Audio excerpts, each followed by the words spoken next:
So my last video was for Halloween and I posted it like the day before Halloween. So that was a bit of a slack on my part. So this time I'm gonna try and get it together early, and this video and the next video will be holiday gift guides for those with illnesses. So if you need some tips or ideas for gifts that you can get your chronically ill loved one, then that's what we're going to talk about today. So just continue with this video. Easy. Fancy meeting you here. My name is Brittany, and this channel documents my life as a mom with multiple chronic illnesses, both mental and physical. I'm so glad that you were able to stop by my video, and I hope that you are able to find anything that I say helpful, informative, or entertaining. Let's get down to beeswax. Oh, do you guys like our turkey? It's for the month of November. I'm doing with my daughter. Every day we're going to add a new little feather of something that we're grateful for. She's been loving it.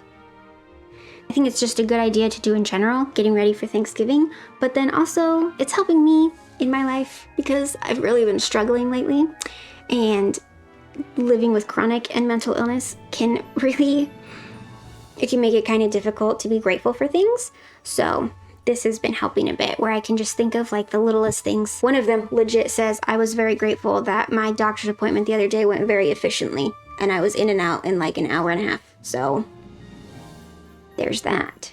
Just little things to be grateful for. Anyway, let's move on. Holidays of the gift-giving variety are approaching.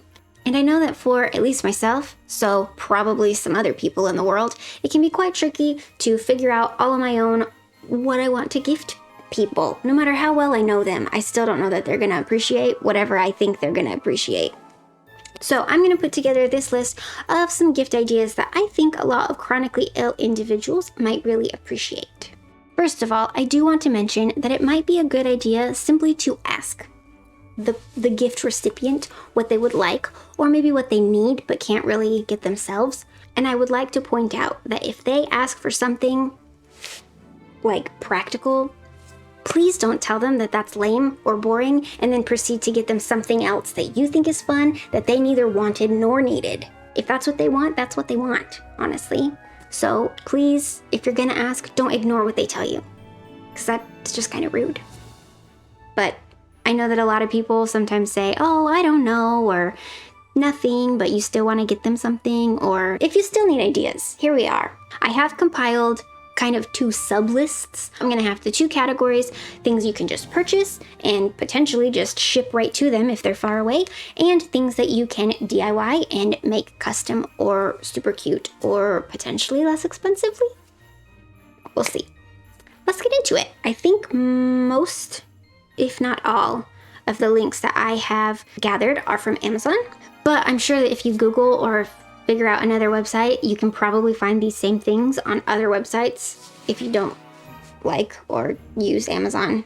I don't know your preferences, but I'm going to provide some Amazon links. And I just want to state that I have not used all of these things, so I cannot attest to their quality, but I have made sure to find things that have good reviews on the listing so that I'm not just sending you garbage. The first one, however, I have used. I have one and I use it frequently. I don't know what it's called. I'll put a picture here though. Somewhere there's gonna be a picture. It's a headache hat, and it's lovely because I know that a lot of chronic illnesses come with headaches.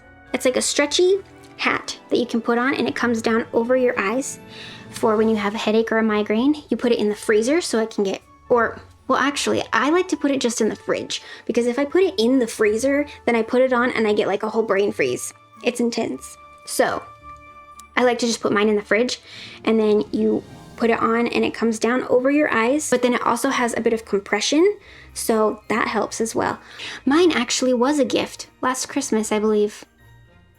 It was a gift. And then I bought my own second one because, you gotta switch them out, Anyway, do recommend that one. The second one is honestly just a very convenient thing for anybody to use, but I feel like those with chronic illnesses could very much appreciate something like this. An armchair little caddy that you just put over the armrest of a chair or a couch or whatever, and also a bedside caddy, which is the same concept, but it just goes like on the side of your bed, obviously. They have various pockets just to store the things that you need with you, or like near you when you're resting on the couch or in bed, when you're in the middle of a flare or you're just in pain or you just don't want to waste your energy to cause a flare, you know? You can keep like a water bottle in there, and just like your meds or like the TV remote or whatever, just, you know, books, crosswords, or coloring or whatever that you like to keep near you for like comfort items when you're in a flare.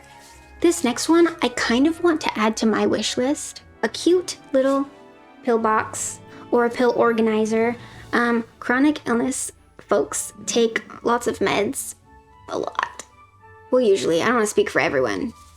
It's common to take lots of meds. One of the ones that I found that I will be linking it's more cute, and it only has 3 separate little compartments in it.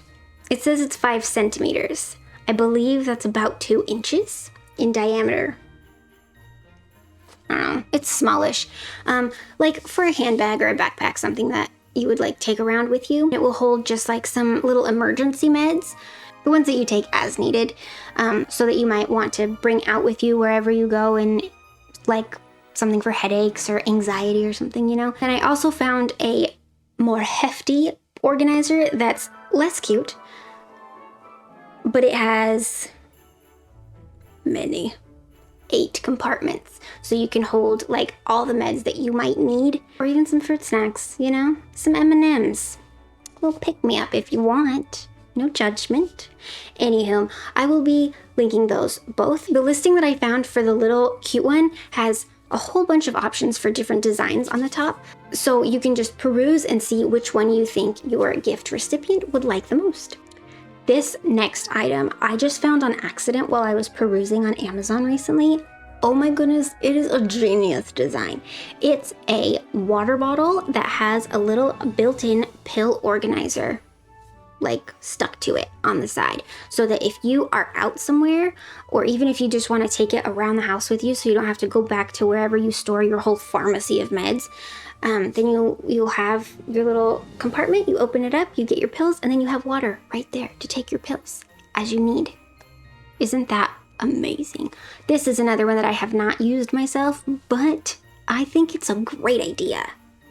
If your gift recipient has a lot of pills, meds, and stuff that they need to take with them on the go, I think that would be a great idea to have this water bottle with your pills built in, so you have your pills with you, your water right there to take it all at once.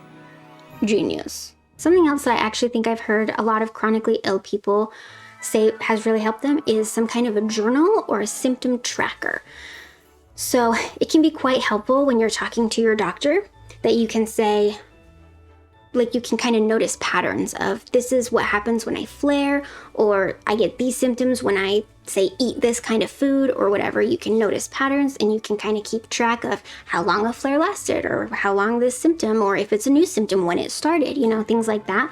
Or also some kind of journal that can be kind of uplifting to kind of, you know, like when you're chronically ill, it's kind of hard to just be positive at all times. So sometimes maybe just a journal, just a blank journal for them to write whatever they want could be helpful if you know this person well and you think that's what they would appreciate. Or I have also seen a lot of journals that are kind of like mapped out for you with prompts and like kind of activities sort of that you can do one each day. I've heard that journaling and tracking symptoms are good ideas for those with chronic illness. If they don't already have one, you might want to check if they already do that.